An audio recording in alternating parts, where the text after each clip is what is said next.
ئەچینە لای تەوەری سێمی بەرنامەکەمان میهرەبان کە ئەویش دابشکردنی پرۆژەی دابشکردنی 100,000 کتێب بەسەر ناوەندەکانی خوێندن لە چەمشەماڵ کە کەوتوتە بواری جێبەجێکردنەوە لە ئێستاە و لەبارەیە و پرۆژە و هەڵمەتەوە میوانجاری شەماڵەتی ئەندامی دامەزراوی کەریمی عەلەکەمان کردووە. کاک شەماڵ بەخێر بێت. سپاس بەخێربوونت. کاک شەماڵ ئامانج وە گرنگی ئەم پرۆژێ لە چییە و مەبەست لە پرۆژەکە چییە؟ بەڵێ سەرەتا پێم خۆشە سپاسان بکەم کە میوانداری ئەمەتان کرد. دوای ئەوە بەڕاستی ئەم پرۆژەیە پرۆژەیەکە لە ساڵی 2020ەوە دەستی پێ کردووە و بۆ ماوەی 2 ساڵە بەردەوامە. ئەمەوێت ئەوە بڵێم کە ئەم پرۆژەیە لەلایەن دامەزراوی کەریمی عەلەکەوە بەڕێوە دەچێت. کتێبەکان ئەو کتێبانی کە ئێمە دابەشی دەکەین کە 100,000 کتێبە بەسەر ناوەندەکانی خوێندن و دەم و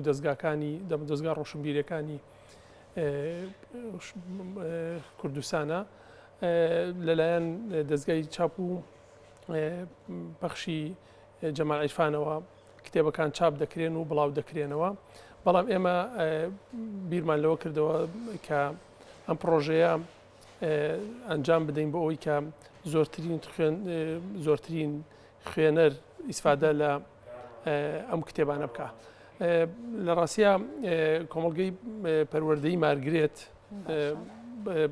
بە تەواوەتی سپۆنسەری ئەم پرۆژەیە دەکات واتە سیانەیەکە لە بینی کۆمەڵگەی پەروەردەی مارگرێت و دەستگای ڕۆشنبیری جەمال عیرفان و دامەزراوی کەریمی عەلەکە کە هەرسێکیان سەر بەیەک موەسسە و سەر بەیەک کۆمپانیان کەویش کۆمپانیای مارگرێتە. ئێمە هەر لە بواری کتێبان نییە لە ڕاستیە ئیشکردنەکانمان دوو تەوەری سەرەکی لە خۆ دەگرێت. یەکێکیان مەجای پەروەردەیە، تەوەری دومیشان مەجای کولتور و ڕۆشنبیریە. لە مەجای پەروەردەدا لە ماوەی چەند ساڵی ڕابردووە پرۆژەی زۆر گەورەمان هەبووە. بۆ نمونە لە قوتابخانە هەبووە شوێنی نەبووە پۆلی نەبووە ئێمە پۆلمان بۆ دروست کردووە. پێداویستەکانی خوێندنمان بۆ قوتابخانەکان زۆربەی قوتابخانە حکوومیەکان کە لە قەیرانەکانە نەتوانراوە خزمەت بکرێن وەکو پێویست ئێمە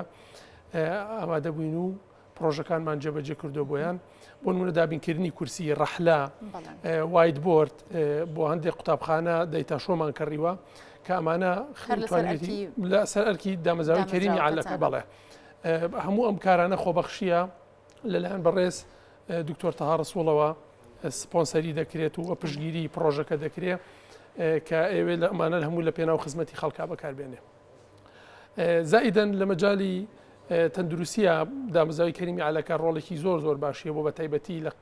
قەیرانی کۆرۆنایە کە دۆخی کۆرۆنا هاتە پێشەوە بۆ دۆخە خەڵک کەوتە ناو ئەو دۆخە تەندروستی خراپەوە بە سەدان دەستکێش و دەمامک و موادی تعقیمی دابش کردووە بەسەر خەستەخانەکانە و بەسەر خەڵکیدا. زائیدەن هەر لەو کاتەدا کە دۆخی کۆرۆنا هاتە پێشەوە چەندین سەبەتەی خۆراک سەدان سەبەتەی خۆراکی پێشکەش کردووە لە ڕێگەی دامەزراوی کەریمی عەلەکەوە. زائیدەن دەیان سیمینار و پانێڵی پەروەردەی و ئەوانش هەر لە ژێرسایی دامەزراوی کەریمی عەلەکەدا ئەنجام درراوە. لایەنە کولتوریەکەی کە لایەنی دووهەمێتی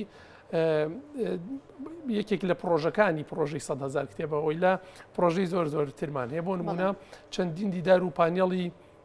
ڕۆشنبیری و کولتوریمان ساز کردووە لەگەڵ ئەوەشە پەیکەرمان بۆ چەندین ناودار و ڕۆشنبیر و پەروەردەکاری هەرێمی کوردستان دروست کردو بەبێ جیاوازی. بۆ نمونە وەکو مامۆستا ئیبراهیم باڵدار، وەکو مامۆستا بەهادی نووری، وەکو شاکر فەتاح، وەکو مامۆستا جەمال شار باژێڕی کامانە هەریەکیان لە مەنتیقی خۆیان دانراوە. ئەمێ لێرەوە بڵێم کە بیرۆکەی بەشێکی زۆری ئەم پرۆژانە ئیبەڕێز کاک بەختیار سەعید بۆ بەڕاستی بێ ڕۆڵی ئەو بەرز بنێرخێنین لەم پرۆژەیەدا. ئەم پرۆژەی کە ئێستا ئێمە جێبەجێیەکەین پرۆژەی دابشکردنی 100,000 کتێب بە ناوەندەکانی خوێندن پرۆژێکە لە 2020ەوە دەستی پێ کردووە لە ڕاستیە ینی شتێک نییە تازە ئێمە جێبەجێکەین. بەڵێ لە سەرەتایە ئەم کتێبانەمان برد بۆ مەنتیقەی ناحی ڕزگاری و کەلار و ئەو مەنتیقانە لەوێ نزیکەی 28 قوتابخانە لەگەڵ کتێبخانەیەکە جگەل لە 100 کتێب بۆ هەر قوتابخانەیەک کتێبخانەیەکی 2 مەتر بە مەتر بۆ ناوچەک بۆ قوتابخانەکە دەمانبر لەگەڵ کتێبەکانە یعنی ئەم پرۆژەیە بۆ ئێمە تەکلیف زۆر دەکات ینی لە ڕووی مادیەوە بەڵام بەقەدەرەوەی کە خزمە دەکات ئێمە چاومان لەوە نیە کە بەڕاستی چەندە تەکلیف دەکات بۆیە بۆمان گرنگ بۆم پرۆژانە جێبەجێ بکەین. پاشان لە ناو شاری سلێمانی ئێمە هەموو هەفتەیەک بۆ قوتابخانەیەک بۆ خوێندنگەیەک بە تایبەتی ئامادەیەکان ئێمە 100 کتێب دەبین و لەگەڵ کتێبخانەیەەکە بۆ خوێندنگانە بۆی بتوانن خوێندکارەکانمان و مامۆساکان سوودی زۆری لێ ببینن. لە ڕاستیە ئیشکردنەکە بە دەرەجەی یەک بۆ ئەوەیە مامۆساکان کتێب بخوێنەوە چونکە مەبەستەکەمان بەڕاستی بە کولتورکردنی خوێندنەوەیە بە فیعلی بە شێوەزێکی پراکتیکی نەک هەر لە ڕێگەی قسە و لە ڕێگەی شتی تیۆریۆ بێ ئەمانوێت لە ڕێگەی پراکتیکەوە بچینە ناو هەموو قوتابخانەکانەوە و دەستی هاوکاریمان بگەینە هەموو قوتابخانەکان بە تایبەتی لە بوارە ڕۆشنبیرەکەدا چونکە پێمان وایە کۆمەڵگەی ئێمە ئەگەر لە ڕووی ڕۆشنبیریەوە لە ڕووی هۆشیاری تاکەوە پێش بکەوێت ئەتوانین لە زۆر مەجای ترا لە مەجای زانستیشا پێش بکەین بۆیە هەستمان بەوە کردووە کە بەڕاستی نەقسێکی زۆرمان هەیە لە پەیوەندیە بە ئەو مامۆسایانی کەوانە دەڵێنەوە لە قوتابخانەکان. بەڵێ کاک شەماڵ دیارە ئامانجی ئێوە لە دابینکردنی ئەم کتێب بۆ ناوەندەکانی خوێندن هەروە بوونی کتێبخانە لە ناوەندەکانی خوێندندا بە کەلتورکردنی خوێندنەوەیە هەستەکەن ئامانجەکەتان پێکاوە دوای ئەوەی کە کتێبتان بۆ خوێندنگەکان دابین کردو و ڕوا لە هەوڵیکردنەوەی خوێندنگەدا بن بە دووادا چونتان کردووە ئاخۆ ئامانجەکە پێکراوە؟ بەڵێ لە ڕاستیە کتێب کە ئەگەێنی تا هەر شوێنێک کتێبەکات بەدەستی هەر کەسێک بگاتە هەر شوێنێک بۆ خۆی ئەمە ئامانجێکی گەورەیە ینی دەکرێت مەبەستێکی گرنگ بپێکێت ینی ئامانجێکی گرنگ بپێکێت ئێمە نردومانە بۆ خوێندنگەکان بە دوواداچوونیشمان کردووە بۆ کتێبەکانەی کە کتێبەکانمان بۆ نردووە بزانین ئەم کتێبانیان قفڵ کردووە کتێبخانەکانیان داخستۆ یاخود کردویانەتەوە لە ڕاستیە و لەگەڵ هەر بەڕێزێکیش لەو خوێندنگانەکە قسە دەکەین لەگەڵ بەڕێوبەرەکان لە خود لەگەڵ بەڕێوبەری کتێبخانەکان چونکە هەر قوتابخانەیە کتێبخانەی تایبەتی خۆی هەیە و سەرپەرشتیارێکیش لە قوتابخانەکە کتێبخانەکە بەڕێوە دەبا ئێمە قسەمان لەگەڵا کردوون و بەڕاستی مەرجیشمان ئەوە بووە کە تەنها مەرجمانەوە بووە کە ئەبێم کتێبانە بگاتە دەستی تەلەبەکان ئەبێ بگاتە دەستی مامۆستاکان پێمان وایە گەر مامۆستا خوێندەوار بێ گەر مامۆستا خاوەنی معریفەیەک بێ مامۆستا خاوەنی ئایدیا و پرەنسیپێک بێت دەتوانێت خوێندکارەکانیشی لەسەر هەمان معریفە و هەمان زانست و هەمان پرەنسیپ گۆش بکات لە ڕاستیە بۆیە ئابانجی ڕئیسیمان لە ئیشکردنەکە ئەوەیە کە مامۆستاکان بخوێننەوە مامۆستاکانە بێ معریفەی زیاتریان هەبێەوە تەنها بەوە ڕازی نەبن کە کتێبێک لە بەردەمیانایە و منهەجێکە و تەنها ئەم کتێبە بە خوێندکارەکانمان بڵێنەوە چونکە ئێمە پێمان وایە گەنجەکان مناڵەکان ئایندەی ئەم کۆمەڵگەیەن واگەرەوان چاویان داخرابێت وان نتوانن بخوێنەوە هۆشیار نەبن ئەم کۆمەڵگەی ئێمە بەرەو دواوە ئەڕوە بۆیە ئامانجی سەرەکی لە پرۆژەکە ئەوەیە خوێندنەوە بکەین بە کولتور بە فیعلی و هەروەها مامۆساکانمان ڕۆشن بن و چاویان ڕۆشن بێ و بیریان ڕۆشن بێ بۆی کاریگەریان لەسەر خوێندکارەکان هەبێ. ئەو پرۆژەی کە دەستان پێ کردووە و دەمێکیشە بەردەوامە لە 2020ەوە بەردەوامە ناوەندەکانی خوێندنە و قوتابخانانی کە ئەم کتێبانیان بۆ بن خۆیان داوایان کردووە تا ئێستا یاخود ئێوە بەبێ ئەوەی داواکاریان هەبێت خۆتان کتێبەکانیان بۆ بن؟ بەڵێ ئێمە پرۆژەکەمان کە ڕاگەیاند ڕیکلاممان بۆ کرد کە پرۆژێکی لەو جۆرەمان هەیە ئەوانیش ئامادەیان دەربڕی کە پەیوەندیمان پێ بکەن لە ڕێگەی نووساوی ڕسمیەوە بۆ دامەزراوی کەریمی عالەکار نووساو دەنێرن و ئێمەش لەو ڕێگەیەوە لیستێکمان هەیە دایان خینە ناو لیستەکەەوە و بە پێی سەرە و کاتی خۆیان کە بۆیان دانراوە پەیوەندیان پێوە دەکەین و ئەوانیش بەڕاستی پێشوازیکی جوانمان لەکەن لەوێنەکانە زۆربەی دەرەکەوێت لەو کە ئێمە بەڕاستی چیمان کردووە ئەو پرۆژەیەمان پرۆژێکی زۆر گرنگە لە ڕاستیە 100,000 کتێب هەمووەکو ڕێژە و هەمووەکو ئەوەی کە ناوەڕۆکی کتێبەکان بەڕاستی بەهایەکی زۆریان هەیە نرخێکی زۆر گرنگیان هەیە ئێمە ئەو کتێبانە ئەگەێنین بەخۆبەخش ئەیکەینەوە هیچ مەرجێکمان تەنها مەرجمانەوەی کتێبخانەکە واڵا بێ کراوە بێ بەڕووی خوێنەردا بەڕووی مامۆستاکانە بەڕووی خوێندکارەکانە لە ناوەندەکانی خوێندنە ئەمە تەڵان هەر بۆ ناوەندەکانی خوێندن نییە لە ڕاستیە ئەمە بۆ ئەو دام و دەستگا و کتێبخانە گشتیانەشەکە لە شار و شارۆچکەکانە هەیە بۆ نمونە کتێبخانەی پیرەمەگرون کە لەو کە سووتە لە ڕاستیە ئێمە یەکسەر خێرا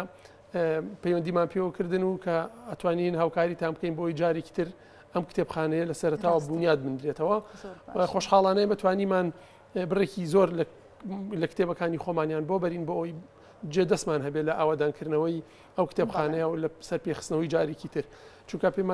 پێمان وایە لە هەر شار و شارۆچکەیە کتێبخانە ڕۆحی ئەو شارەیە و ڕۆحی ئەو شارۆچکەیە کە ئەبێ خزمەت بکرێ. نیازمان نییە هەر لە سلێمانیە قەتیسی بدەین، نیازمان ئەوەیە کە بینێرین بۆ بەڵێ کارەکانمان فراوانکەین بۆ هەولێر و بۆ دوهۆک و بۆ هەموو منتیقە خۆشەویستەکانی خۆمان ئەو کتێبانە بنێرین. باش جێگەی دەستخۆشیە کاک شەماڵ بە شێوەیەکی دیاریکراو ئەو بابەت و سەرچاوانەی کە لە کتێبەکان دێبەخشنە کتێبخانەی خوێندنگاکان لە چیدا خۆی دەبینێتەوە؟ بەڵێ کتێبەکانمان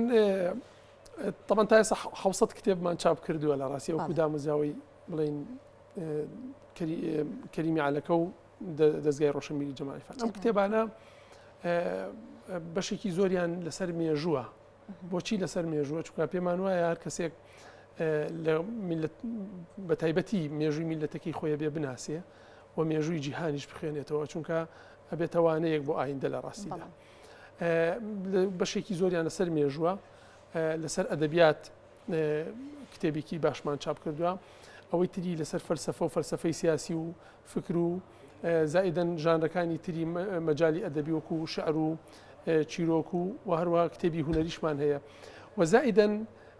کتێبی مناڵانیشمان چاپ کردووە. ئێستا پرۆژێکی 100 بەرگی چیرۆکی مناڵانمان هەیە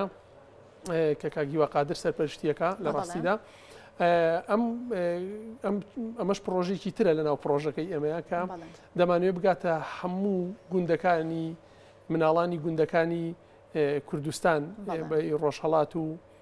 باشوور لە ڕاستیە.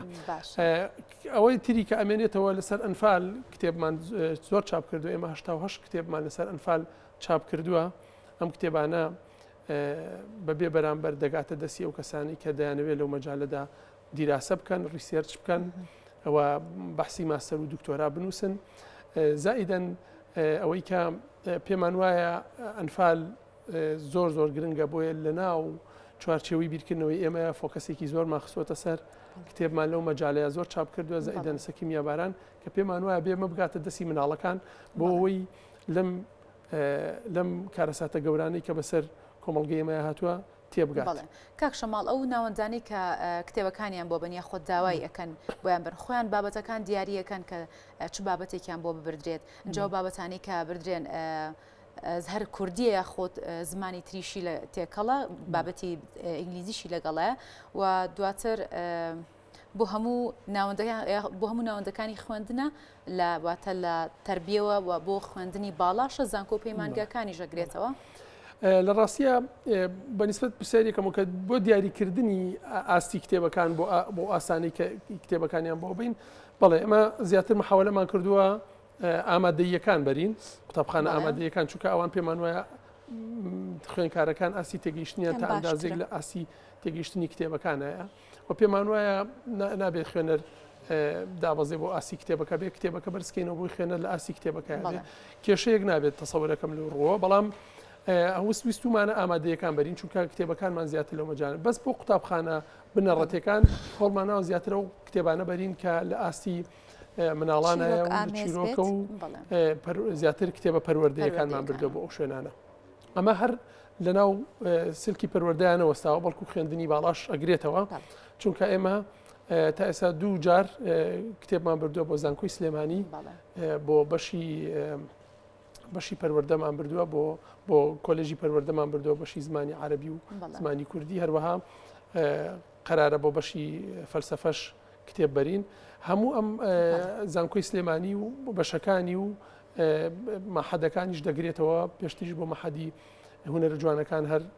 کتێبمان بردووە، بۆ زۆر ناوەندی تری سەر بە دام و دەستگاکانی حکوومەتی هەرێم وەکو کتێبخانە گشتەکان کتێبمان بردووە. یعنی تەنها لە ناو مەجای قوتابخانە حکوومیەکانە ناوەستێ، بەڵکو دەڕوا بۆ زانکۆکان و بۆ پەیمانگاکان و بۆ ماحادەکانیش. باشە ئەگەر ئەو وەڵامی دەست بکەوێت هاوکارەکەم بزان باسی لەوە کرد کە بە چەند زمانیش بە چەند زمان کتێب مینەکەین ئێمە لە ڕاستیە کتێبەکە دەستگاکەمان بە کوردی کتێب چاپەکە بەڵام هەندێک کتێبمان هەن کە لەسەر ئەنفالن کراون بە زمانی ئینگلیزی خۆت ئەو کتێبانی کە لە ڕۆژئاوا و ڕۆژهەڵات کراون بە زمانی ئینگلیزی و بە عەرەبیش هەندێک کتێبی هونەری و ئەوەمان هەیە ئەو کتێبانش خەینە ناو بۆکسی کتێبەکانەوە ئینێرین بۆ ئەوی ئاشنا بن باش چووکە ئەوانە هەمووی لەسەر مێژووی کووردا بەس بە زمانی ئینگلیزی و نووساوە لەسەر مێژوو هونەری کولتوری کۆمەڵگەی کوردیە بەڵام بە عەرەبی یان تەرجەمە کراوە یان بە عەرەبی نووسراوە ئێمە ئەوانش ئەخەینە ناو پرۆژەکەمانەوە و نردومانە بۆ هەموو بەڵێ کاک شەماڵ زۆر بە کورتی وەکو کۆتا پرسیار کات نەماوە ڕۆڵی لایەنەکان و ڕێکخراوەکان لە بەکەلتورکردنی خوێنەوە بە شێوەیەکی گشتی لارێمی کوردستان چۆن دەبینیت و تا چەنە هاوکاری و سپۆنسەر هەیە بۆ دابینکردنی کتێب و بەکەلتورکردنی خوێندنەوە بەداخەوە من ئەوەندەی کە لەگەڵ کتێبخانەکانە علاقاتمەیە و پەیوەندیمەیە لە پاشەخشەدایە لە ڕاستیە بۆیە ئێمە ئەومان بینی بۆیە بڕیاری پرۆژێکی لەم جۆرەمانداوە بەس ویسم پێشەوەی کە ئەم پرۆژێک لە بەپاڵ پرۆژەی 100,000 کتێبەکەیە پرۆژەی چاپکردنی 200 کەسایەتی کوردمان هەیە لە هەر چوار پارچەی کوردستان لە ڕێگەی ئەم پۆستەرانەوە لە ڕێگەی بەشێک لە شعرەکانیان ئەگەر شاعیر بن ئەگەر هونەرمەند بن ئەو وتانەی کە وتویانە ئەگەر نووسری ڕۆمان و چیرۆک بن اقتیباسێک لە ناو چیرۆک و ڕۆمانەکەیمان دەرهێناوە یاخوتێک کە تعبیری کردووە لە ئازادی لە پەیوەندی ئینسان لە خۆشەویستی لە هەر شتێک کردومانە لە هەر چوار پارچەی کوردستان بۆ نمونە ئەمە جگەر خوێنە کە شاعیرە زۆر گەورەکانی ڕۆژئاوایە بۆ نمونە یەشار کەمال ئەمە کە یەکێکە لە ڕۆمان نووسا زۆر گەورە و دیارەکانی کورد لە باکوور یەشار کەمال کە نووسری ڕۆمانی حەمەدۆکە بۆ نمونە ئەمە کێنزێ ئیبراهیم کە ئەمەش یەکێکە لە کەسایەتێک گرنگ و دیارەکانی کورد لە ئەرمینیا لە ئەرمەنستان ئەوە هەروەها ئەمەش مامۆستا هەژار مکوریانی یعنی بەبێ جیاوازی لە هەر چوار پارچەی کوردستان مامۆستا مەسعود محەممەد کەسایەتێک گەورەکان ئێمە بەم جۆرە دەینێرین بۆ قوتابخانەکان ئەمانش دەینێرین بۆ هەموو ناوەندەکان لەگەڵ پرۆژەی 100,000 کتێبەکەمانە بۆ ئەوی مناڵان زووتر ئەم کەسایەتیانە بناسن ئەم کەسایەتیانە لە میمۆریان نابمێنێتەوە بۆ هەمیشە و بزانن کە ئێمە خاوەنی ئەم کەسایەتی گەورانەی